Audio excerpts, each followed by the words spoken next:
Bharatiya Janata party द्वारा बिहार शरीफ के कचहरी रोड स्थित आरपीएस स्कूल से स्वतंत्रता दिवस की पूर्व संध्या पर तिरंगा यात्रा निकाली गई, जिसमें भारी संख्या में स्कूली छात्र छात्राओं ने हिस्सा लिया। इस तिरंगा यात्रा में भारतीय जनता पार्टी के राष्ट्रीय महामंत्री ऋतुराज सिंह शामिल हुए, जिनका बीजेपी जिला अध्यक्ष इंजीनियर रविशंकर और आरपीएस स्कूल के निदेशक अरविंद कुमार सिंह समेत कई बीजेपी कार्यकर्ताओं ने उनका गर्मजोशी से स्वागत किया। इस मौके पर राष्ट्रीय महामंत्री ऋतुराज सिंह ने इंडिया गठबंधन पर जमकर निशाना साधा। उन्होंने कहा कि इस गठबंधन में 3 चीज कॉमन है, जिनमें परिवारवाद, भ्रष्टाचार और तुष्टीकरण शामिल है। उन्होंने कहा कि इस गठबंधन में शामिल लोगों पर 12 लाख करोड़ के घोटाले का मामला चल रहा है। ये लोग ईडी और सीबीआई से फरार चल रहे हैं। तिरंगा यात्रा कचहरी रोड से निकलकर पूरे बिहार शरीफ शहर का भ्रमण कर लोगों में देश प्रेम की भावना को जागृत किया। तिरंगा यात्रा का समापन बिहार शरीफ के श्रम कल्याण केंद्र में किया गया। तिरंगा यात्रा को लेकर पूरे शहर में सुरक्षा के व्यापक इंतजाम किए गए थे। दंडाधिकारी के साथ भारी संख्या में पुलिस बल यात्रा में मौजूद रहे। तिरंगा यात्रा में शामिल स्कूली बच्चे काफी उत्साहित दिखे। बच्चे जय हिंद, भारत माता की जय और वंदे मातरम के नारे लगा रहे थे। नालंदा में हम स्वतंत्रता दिवस से लगे हुए कार्यक्रम भारतीय जनता पार्टी नालंदा जिला सर्व समाज से मिलकर हर्षोल्लास से मना रहा है। मुझे लगता है कि हम सबके लिए अत्यंत सुखद अनुभव है कि माननीय प्रधानमंत्री नरेंद्र मोदी जी के नेतृत्व में पूरे देश में एक राष्ट्रवाद की ऊर्जा पुनर्जागृत हुई है। हम पुनः अपने मूल्यों पे, अपने जड़ों तक जाने का जो है एक नया चलन शुरू हुआ है और आज उसी क्रम में स्वतंत्रता दिवस के पावन अवसर पर 14 अगस्त को भारतीय जनता पार्टी पूरे देश में विभाजन विभीषिका दिवस मना रही है। हमारा जो पार्टीशन हुआ था उसके अंदर जो लोग शहीद हुए उनको याद करके, उनको नमन करके और देश में आगे कभी ऐसा ना हो पाए उसका संकल्प लेके हम आगे बढ़ेंगे। 15 तारीख को पूरा देश स्वतंत्रता दिवस, आज़ादी का अमृत महोत्सव जो चल रहा है उसके साथ मनाएगा और उसके उपरांत भारतीय जनता पार्टी के सभी कार्यकर्ता मिलके मेरी माटी मेरा देश एक महत्वपूर्ण कार्यक्रम है, जिसमें प्रधानमंत्री जी के सोच के अनुसार जो हमारे देश के वीर हुए हैं, शहीद हुए हैं, उनके घर से, उनके आंगन से माटी लेकर दिल्ली जाएगा, पौधा दिल्ली जाएगा और वहाँ पे जो कर्तव्य पथ का निर्माण हुआ है, कर्तव्य पथ पर अमृत वन मोदी जी के कर कमलों से इस महीने के अंत में लगने वाला है, जिसमें 7500 केंद्रों से जो है माटी और पौधा भारतीय जनता पार्टी और हमसे जुड़े हुए सारे संगठन मिलके जो प्रयास कर रहे हैं उसके तहत ये काम हो रहा है।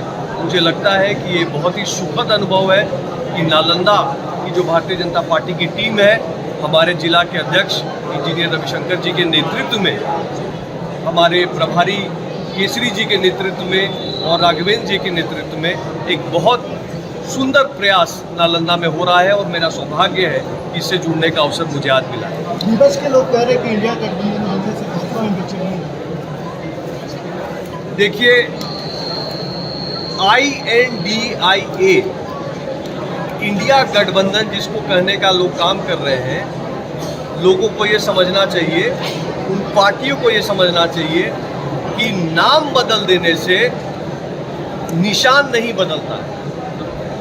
देखिए, ये जो गठबंधन है मोदी जी के सामने, ये कौन सी पार्टियां हैं? ये पार्टियां मूलतः इनमें 3 चीज कॉमन है। ये परिवारवादी पार्टियां हैं। ये ऐसी पार्टियां हैं, आप मुलायम सिंह जी का परिवार देखिए, लालू जी का परिवार देखिए, उमर अब्दुल्ला जी, फारूक अब्दुल्ला जी और स्टालिन जी का परिवार देखिए, ममता बनर्जी जी का परिवार देखिए। ये परिवारवादी लोगों की पार्टियां हैं। ये ऐसी पार्टियां हैं जो भ्रष्टाचार में संलिप्त है। इनके ऊपर 12 लाख करोड़ से अधिक का भ्रष्टाचार और घोटाला घपला का आरोप है और ये ईडी और सीबीआई से भागते फिरते हैं। ये कौन सी पार्टियां हैं? ये वो पार्टियां हैं जिन्होंने देश में तुष्टीकरण की राजनीति का जहर फैलाया है। तो ये जो सामने जो ऑपोजिशन जो हमारे सामने मोदी जी के सामने भाजपा के सामने खड़ा है, ये परिवारवादी सोच के लोग हैं, ये तुष्टीकरण के सोच के लोग हैं, ये भ्रष्टाचारी लोग हैं, ये अपना नाम जो रख ले, इनका काम और इनकी पहचान नहीं बदलने वाली है। जनता सब जानती है, जनता मोदी जी के साथ है, विकास के साथ है, राष्ट्रवाद के साथ है। और आप देखेंगे कि 2024 के चुनाव में प्रचंड बहुमत के साथ ना सिर्फ मोदी जी पुनः प्रधानमंत्री बनेंगे, मैं आपको ये आज लिख के बता देता हूँ, आप भी नोट करें कि ये जो गठबंधन है जिसका नाम INDIA रखा गया है, इसकी आयु मई 2024 तक की ही है। 2024 के मई महीने में जैसे लोकसभा का चुनाव खत्म होगा, ये बिखर जाएगा, ये गायब हो जाएगा। प्रधानमंत्री ने बताया कि 2024 के बाद भारत में तीसरी अर्थव्यवस्था बनेगी, जिसे ललन सिंह जुमला कहते रहते हैं कि जुमला है, ये भी प्रधानमंत्री। देखिए, ललन जी से और जदयू के सभी नेताओं से मेरा आग्रह है कि मोदी जी क्या किए हैं 9 साल में, वो मोदी जी ने रिपोर्ट कार्ड दे के बताया। भाजपा के हर एक कार्यकर्ता ने नालंदा में घूम घूम के मोदी जी का रिपोर्ट कार्ड बांटा भी।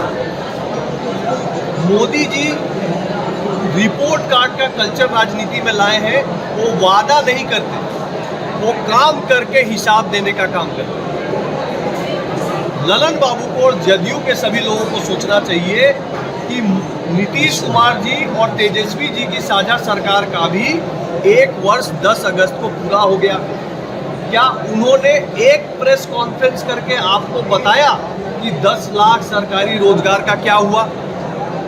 क्या उन्होंने पिछले 1 वर्ष में बिहार में क्या सुधार और विकास हुआ, उसके बारे में कोई चर्चा जनता के बीच में रैली या पर्चा बांट के की? ये वो लोग हैं जो सिर्फ अपनी कुर्सी बचाने की राजनीति कर रहे हैं। इनको कोई मतलब नहीं है बिहार के विकास से, इनको कोई मतलब नहीं है अपने वादा पूरा करने से। झूठ और जुमला कौन बोलता है, ये पूरा बिहार जान रहा है। और 2024 नहीं, 2025 में देखिएगा आप कि 2025 में जदयू पार्टी का नामो निशान मिट जाएगा और पूर्ण बहुमत की भाजपा की सरकार, भाजपा का मुख्यमंत्री बिहार में होगा। सर, शिवसेना के उद्धव गुट के एक नेता संजय राउत हैं जो बोले हैं कि प्रियंका गांधी अगर वाराणसी संसदीय क्षेत्र से चुनाव लड़ते हैं तो प्रधानमंत्री नरेंद्र मोदी को हरा देंगे। इस पर उन्होंने दावा किया है। पहले तो उद्धव ठाकरे जी को ये चिंता करनी चाहिए कि उनकी पार्टी में अब बचा कौन है। अकेले उद्धव जी बच गए हैं। उनको ये चिंता करनी चाहिए कि महाराष्ट्र में जितने भी उनके सांसद थे, क्या 2024 के चुनाव में उसमें एक आधा सांसद भी शिवसेना उद्धव ठाकरे का लोकसभा तक पहुंच पाएगा? और बची बात बनारस में मोदी जी के सामने किसी को खड़ा करने की, बनारस की जनता से जाके एक बार पूछ लीजिए, कोई पार्टी कैंडिडेट दे दे या सब कैंडिडेट मिलके एक साझा कैंडिडेट दे दे, जमानत जब्त हो जाएगी। मोदी जी की ऐसी प्रचंड लोकप्रियता बनारस नहीं पूरे देश में। और उसके पहले ठीक तिरंगा यात्रा, क्या मैसेज दे रहे हैं सर लोगों के बीच? देखिए, तिरंगा यात्रा को राजनीति और चुनाव से देखकर कृपा करके मत इसकी चर्चा करें। देखिए, हम सब भारतवासी हैं, पार्टी कोई हो, प्रदेश कोई हो, कोई धर्म हो या कोई भाषा हो, तिरंगा हमको याद दिलाता है कि हम सब एक हैं, हम सब भारतवासी हैं। और आज उसी तिरंगे के मान सम्मान में नालंदा शहर में हमारे अध्यक्ष इंजीनियर रविशंकर बाबू के नेतृत्व में और सभी कार्यकर्ताओं के जोश खरोश के साथ और स्कूली बच्चों के साथ और सहयोग से एक बहुत सुंदर कार्यक्रम आयोजित हुआ है, जिससे कि देशभक्ति का वातावरण पूरे शहर में निर्माण हुआ है। और मुझे लगता है कि ऐसे कार्यक्रम निरंतरता से होते रहने चाहिए। सर, आज आरपीएस स्कूल के द्वारा जो तिरंगा यात्रा निकाला गया था, इसके पीछे का क्या उद्देश्य है? देखिए, सीबीएसई का सर्कुलर हमारे पास फ्राइडे को आया और उसमें 14 अगस्त 2023 को इंडिया पार्टीशन ए हॉरर डे के रूप में ऑब्जर्व करने की बात कही गई। और उसके अनुसार हमारे पास बीजेपी की जो राष्ट्रीय सचिव हैं, उनका भी फ़ोन आया और हमारे जो जिलाध्यक्ष है इंजीनियर शंकर प्रसाद जी, इन लोगों ने भी हमसे संपर्क किया और आरपीएस, सीबीएसई न्यू दिल्ली और गवर्नमेंट ऑफ इंडिया के सौजन्य से हम लोगों ने आज काफ़ी अच्छा कार्यक्रम किया। इसमें पार्टीशन जो 1947 में हुआ था, हमारे एक मिसाल देश के टुकड़े किए गए, अंग्रेजों ने डिवाइड एंड रूल का काम किया और भारत ऐसे शक्तिशाली देश को काट कर एक अलग पाकिस्तान बनाया गया। फिर बाद में बांग्लादेश का निर्माण हुआ। आप सभी जानते हैं कि बीइंग एन इंडियन ये बात बहुत तकलीफ देह है और अगर इतिहासकार अगर इस पर गौर करें तो हमारे माननीय कुछ नेताओं से ऐसी गलतियां हुई हैं कि देश का विभाजन हुआ। बीइंग एन इंडियन मैं नहीं चाहता हूं कि देश का विभाजन होता, अगर मैं वहाँ उस समय होता तो। इसमें याद करने का समय है कि क्यों कैसे हमारे देश का विभाजन हुआ। और अब आप जैसा जानते हैं कि 14 अगस्त को पाकिस्तान अपना स्वतंत्रता दिवस मनाता है और 15 अगस्त को हम सभी हिंदुस्तानी अपना स्वतंत्रता दिवस मनाते हैं और इस कड़ी में कल 77th इंडिपेंडेंस डे हम लोग मनाने जा रहे हैं। साथ ही साथ हम उन वीरों को नमन करते हैं जिनके सेक्रीफाइस से हमारे देश को फ्रीडम मिला, आज़ादी मिली और आज 77 सालों में हमारे देश ने बहुत प्रगति की। चाहे वो एजुकेशन का सेक्टर हो, इंडस्ट्री का सेक्टर हो, एग्रीकल्चर हो या स्पेस हो या और भी कोई रिसर्च का सेक्टर हो, हम सभी ने अभूतपूर्व प्रगति किया है और आज हमारा देश भारत वर्ल्ड का 5th सबसे बड़ा इकोनॉमी है। और जैसा कि आपने देखा भी होगा, सुना भी है, पढ़ा भी है और हमारे प्रधानमंत्री जी का यह सपना भी है, उनका ही नहीं पूरे देश का सपना है कि उन्होंने कहा कि 27 तक हम तीसरा सबसे बड़ा आर्थिक शक्ति बनने वाले जा रहे हैं। और मैं तो कहूँगा कि बहुत जल्द हम लोग नंबर 1 की पोजीशन पे आना चाहते हैं। प्रधानमंत्री जी ने जो बहुत सारे कार्यक्रम शुरू किए हैं 2014 से लेकर लगातार आज तक, जो कि देश के हर लेवल के लोगों के लिए फ़ायदेमंद रहा है, बेनिफिशियल रहा है। चाहे वो जनधन योजना हो, चाहे वो मेड इन इंडिया हो, स्किल इंडिया हो, हर घर जल, बिजली की आपूर्ति। मैं तो देखता हूँ कि विगत 9 सालों में हर फील्ड में अभूतपूर्व प्रगति हुई है और यह हमारे प्रधानमंत्री जी का ही कमाल है कि 76% एक्सेप्टेंस के साथ वो ग्लोबल लीडर बनकर उभरे हैं। चाहे वो अमेरिका हो या रूस हो या यूक्रेन हो या फ्रांस हो या ब्रिटेन हो, हर जगह उनकी छाप दिखाई पड़ती है। और मैं आपके चैनल के माध्यम से युवाओं को खासकर कहना चाहूँगा, क्योंकि इंडिया सबसे यंग कंट्री है और हमारी 65% जो आबादी है युवाओं की है, 25 से 35 साल के लोगों की है। मैं उनको कहना चाहूँगा कि आप में पूरा पोटेंशियल है, बस आप नेगेटिव नहीं हो, पॉजिटिव रहकर अपने काम को करें। ईमानदारी से आप जिस फील्ड में हैं अपने काम को ईमानदारी से करें, डेफिनेटली हमारा देश नंबर 1 पोजीशन पे होगा। हम भारतीयों में वो जज्बा है कि जो हमें आगे बढ़ने से कोई नहीं रोक सकता। मैं एक बार फिर भारत माता की जय बोलना चाहूँगा और वंदे मातरम बोलना चाहूँगा। जय हिंद, जय भारत।